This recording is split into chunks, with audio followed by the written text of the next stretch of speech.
everybody, it's John again. How you doing? All right, on my way home, cranking out some tunes. I want to talk to you about a special group of people. The type of people that do things and say things to be seen and heard, to make themselves look good, so people will notice them and take attention. You see, Matthew 23 talks about the Pharisees and how everything they do, from the things that they say, from the way that they tithe and how much money they give, to even to the clothes that they wear and the place they sat in the synagogue, was all to be seen. And you see, there's people like that nowadays, especially on Facebook and social media, but even in regular conversation. People like to, add their opinions, which is okay. It's okay to have an opinion and a thought on something. However, they like to do this in total contradiction to almost anything anybody says, simply because it makes them look smart, to spout off some knowledge. People do it in church. And, people like to sit at the top of the stage because it makes them feel important. Yeah, I'm a pastor, or I'm on staff. Or they like to, be seen walking with and talking with the pastor or somebody important in the church.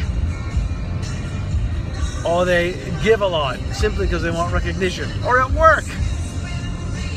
At work, people, will be willing on a constant basis to tell you all the wonderful things that they've done.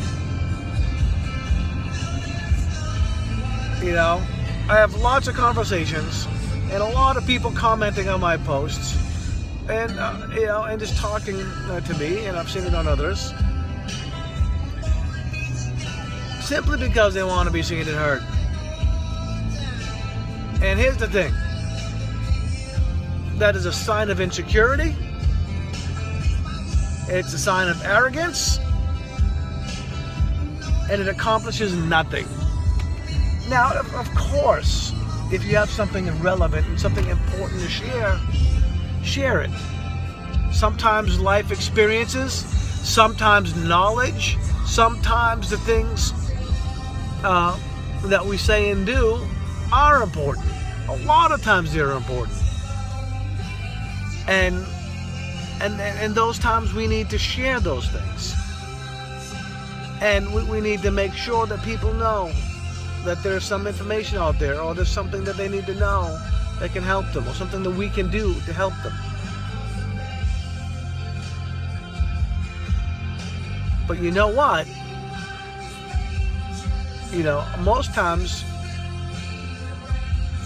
unfortunately, the motive is to be seen or heard. People do good things and then tell everybody about them, or tell everybody before they even do them. But what about the guy who's out helping the poor children, the poor old people, the poor homeless?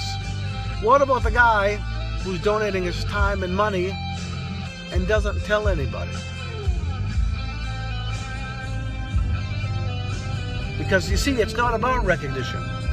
It's not about being appreciated. If we expect to be appreciated, then you know what? Our motives are wrong. Jesus didn't come down to get recognition. If he wanted to do that, he would have spent his whole life in the same form as he was in the Mount of Transfiguration. You see, character is what you are when nobody's looking. Character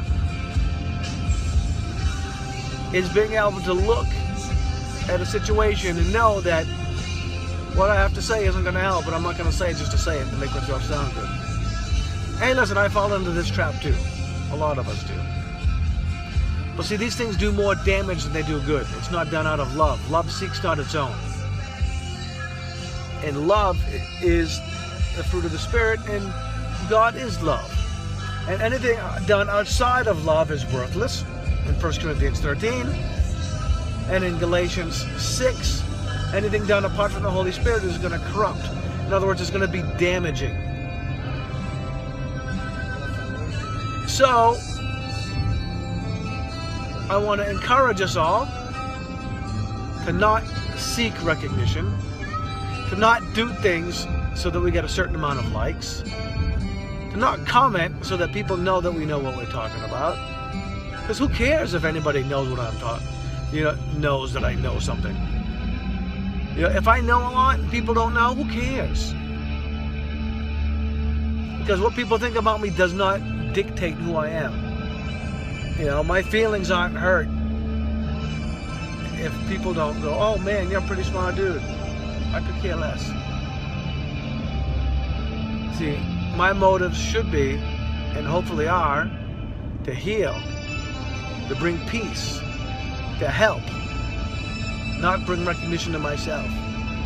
Jesus didn't come to bring recognition to himself. He came to bring recognition to the Father. He came to heal. Right? Luke 4:18, the Spirit of the Lord is upon me because he has anointed me to preach the gospel to the poor. He hath sent me to heal the brokenhearted, preach deliverance to the captives, recovery of sight to the blind, to set at liberty them that are bruised, to preach the acceptable year of the Lord. You see, nowhere does it say, the Spirit of the Lord is upon me to bring recognition to myself, to do things for people to see me. No. So let's cut it out, everybody, myself included. And let's let God do the work. Let's seek peace and love through the Holy Spirit. Humility, which is not thinking of myself. And meekness, which is teachability. So God bless everybody. It's just a thought on my mind. And have a wonderful night.